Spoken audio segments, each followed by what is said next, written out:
My parents told me I couldn't come to Thanksgiving. Just like that, no warning. My mom just said, "Your sister wants her new boyfriend to get a good impression, and you being there just isn't a good look."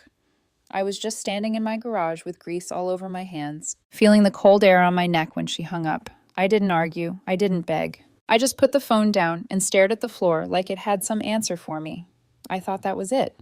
But the next morning, my whole family showed up at my door and they were furious. And her boyfriend looked right at me and said something that changed my whole life. "I'm Emma Mitchell. I'm 29 years old and I'm a mechanic. I spend way more time under cars than I do at holiday dinners. People always say I don't really look like a mechanic. I've got long hair that I keep pulled back, eyes that show too much, and a face that still looks feminine even when it's got engine grease on it. But my family never gave a damn about any of that. To them, I've always just been the fixer, not one of them. I grew up in a house where what other people thought was everything. My mom managed our family's image like it was her full-time job. Perfect smiles, perfect clothes, perfect stories. And then there was me, standing next to my little sister Madison. She was the family's golden child, and I was always just in the background. Madison was the star. She was the one who dazzled. Madison would walk into a room and expect a round of applause, and she'd usually get it. My dad loved it. To him, a daughter in public relations with pretty hair was something to brag about. A daughter who could change brake pads and rebuild an engine, useful, that's what he'd call me. Not smart, not talented, just handy. I never fought it. I learned real early that questioning my family's story only makes things worse for me. So I just stayed quiet and strong, the one who handled everything. When the sink started leaking, I was the one who fixed it. When Madison got a dent in her car, I was the one driving across town at midnight to deal with it. When my parents forgot to pay a bill, I'd cover it before they got a late fee. I poured everything I had into them, and I didn't even notice I was running on empty. My garage was the only place that felt like it was mine. The concrete floors, the smell of oil, the sound of an engine finally turning over. That stuff made sense. My family never did.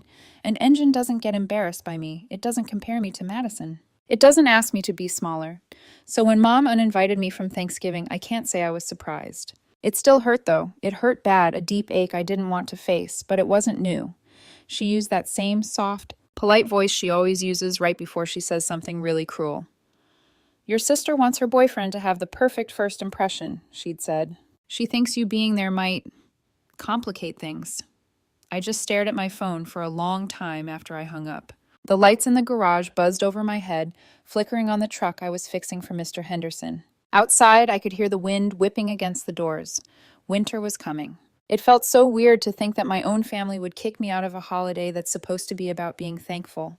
But something inside me just shifted. It wasn't anger. Not yet. It was more like something finally clicking into place, like a bolt that's been loose for years and finally gets tightened all the way. Everything was suddenly clear. I cleaned my tools. I locked up the garage. I went home by myself.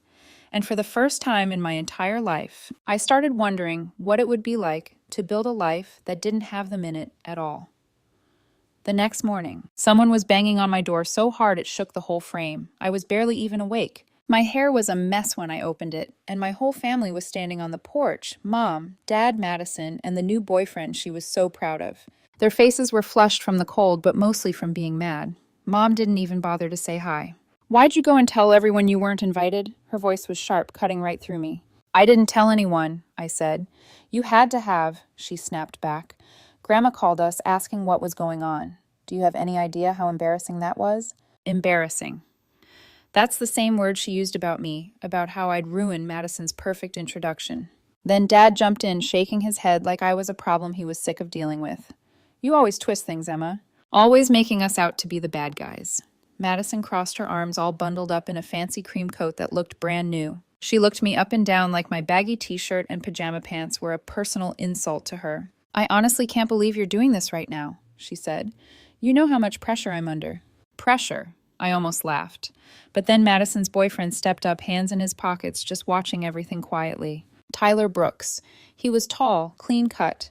Exactly the kind of guy Madison would practice her smile for in the mirror. He didn't look mad like the rest of them. He just looked confused. Mom kept going.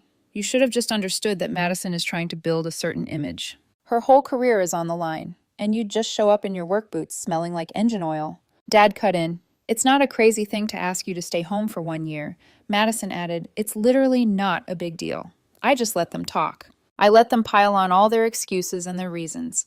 Me being quiet just made them get louder. Finally, Mom asked, "Well, don't you have anything to say for yourself?"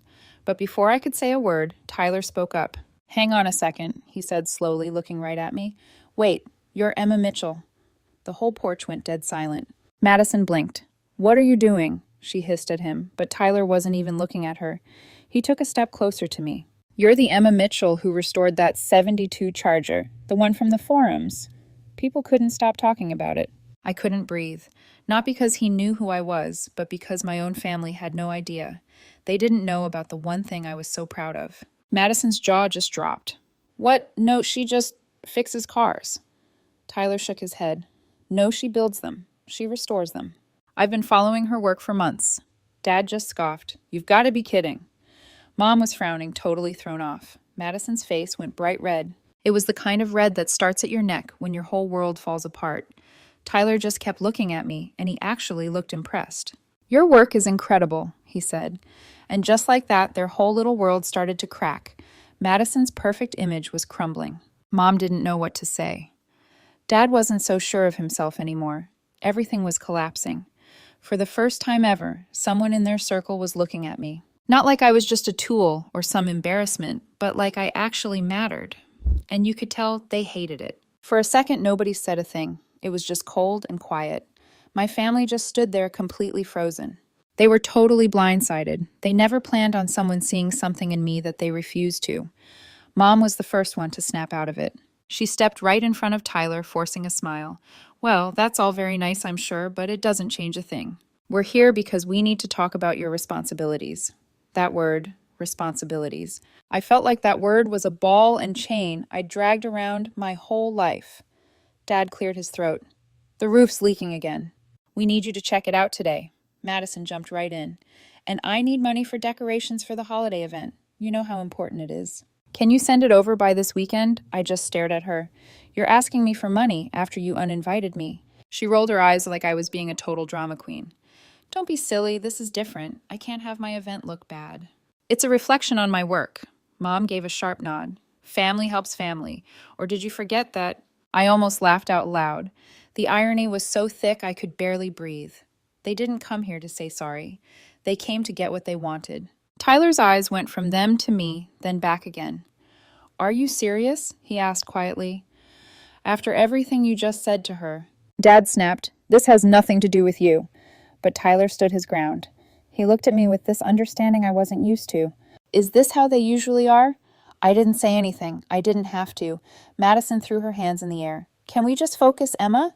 I really need that money, and the roof needs fixing. Dad already told everybody you'd take care of it. Don't make us look like idiots." There it was again. Image. It was always about their image. Something inside me just shifted. It wasn't a sudden snap, more like a slow, heavy feeling settling in, like sand finally hitting the bottom. "No," I said. It wasn't loud or angry. It was just final. Mom just blinked. "What did you say?" "I'm not fixing the roof," I said again. "And I'm not paying for any decorations. I'm not paying your bills, not anymore." The silence on the porch was deafening. Dad took a step closer. "After everything we've done for you." I cut him right off. "Everything you've done. You mean like feeding me when I was a kid. That's called being a parent, not giving out a loan." Madison scoffed. "You're being ridiculous. You always help us." "Not anymore," I repeated, and the words felt heavier this time. Mom's voice got louder. "We raised you, and I'm grateful for that," I said, keeping my cool. "But that doesn't mean you own me for life." You could feel their shock hanging in the air between us. It was ice cold. Tyler let out a slow breath like he was relieved someone finally said it. "Good for you," he mumbled, just loud enough for them to hear. Madison's face got all twisted up. "Why are you on her side?" He looked her straight in the eye. "Because she's not wrong." The mood changed again, but this time it was fast and ugly. Mom's face got red. Dad's hands balled into fists. Madison looked at me with a rage I'd never seen before. "You'll regret this," Dad snapped. But I wasn't scared. I felt something else. It was something quiet but strong building up inside me. I was finally setting a boundary. "Leave," I said. They just stood there for a second. Then Tyler took a step back, not to them, but to me. That broke whatever spell they thought they had over me. They left in a huff, slamming car doors with snow kicking up behind them. I just watched them drive away. My breathing was even, and my heart was weirdly calm.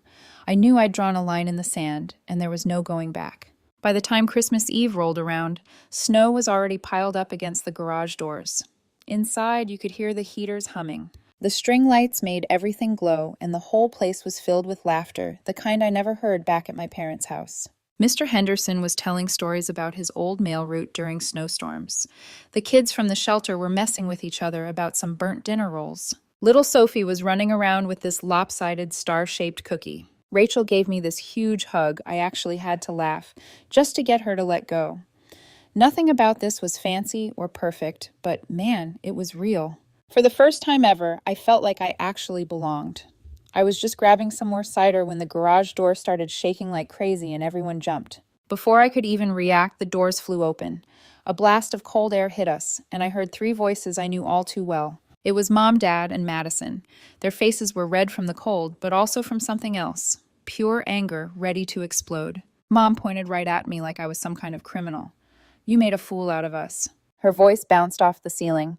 "Do you have any idea what the family said after you ditched Thanksgiving, after you spread lies about us?" I could feel everyone in the garage just turn and stare at them. Then my dad stepped up, jabbing his finger at me. "You think you're so much better than us, huh? With your little garage and your followers." Madison pushed past them, mascara running down her face. "Tyler's gone," she choked out. "He left me on Christmas.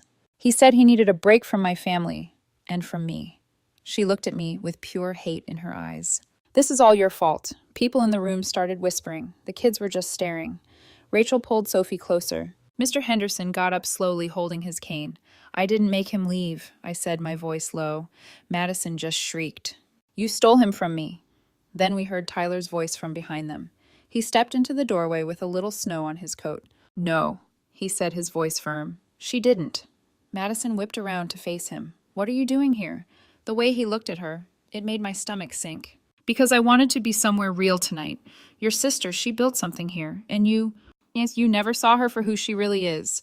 My mom gasped, like he'd just slapped her. "Excuse me," but Tyler just ignored her. He looked right at me. "I'm sorry you've had to deal with this for so long." The room went completely silent. Then my dad scoffed. "This is crazy. We're her family, you're not." Tyler didn't even blink. "Family doesn't treat someone like a tool." Madison snapped. "So you're choosing her." He just shook his head. "I'm choosing to be a decent person." You could hear a pin drop. Then my mom started in again. "Emma, tell him he's wrong. Go on, tell him you didn't pay our bills or fix our house or carry this whole family. Tell him we didn't need you." I walked behind the workbench, opened a drawer, and pulled out a brown envelope I'd put together weeks ago, long before I even admitted to myself why I was doing it. I held it out to them. "Here are the receipts," I said, "for everything I've paid for over the years." My dad snatched it from me, smirking like he'd won. But then he opened it up and his whole face changed. Insurance car repairs, school fees, emergency calls, every single dollar, every favor they forgot about. The color just drained from my mom's face. Madison's lips started to tremble. You kept a list," my mom whispered. "No," I said. "I kept boundaries. You just finally hit one." The silence was so thick you could cut it with a knife. "I can't believe you," my dad said, his voice shaking. "We raised you. We put food on the table. You owe us respect." "No," I said, keeping my voice steady. "I owe you the truth. And the truth is, I'm done." And then Madison just screamed. "You ruined everything. Tyler got between me and her. Stop blaming her for your own mess." My mom lunged forward, trying to grab the papers like she could make them disappear. "Nobody is going to believe this. Nobody will believe you." I just looked around the room. They already did. Every single person in that garage was watching her not with anger, but with the plain, disappointing truth. My dad's voice cracked. "You're going to regret this, Emma." I just shook my head. "No, I regret letting this go on for so long." Madison stared at Tyler, her voice breaking with desperation.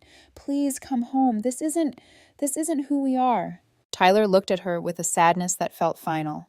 "It's exactly who you've always been. I just didn't want to see it." Tears were streaming down Madison's face. "So you're choosing her garage over me." "I'm choosing a place where people treat each other right," he said. My mom stumbled back, breathing hard. Dad was just muttering curses under his breath. The three of them looked smaller than I'd ever seen them, just exposed and deflated. There was no audience left to impress.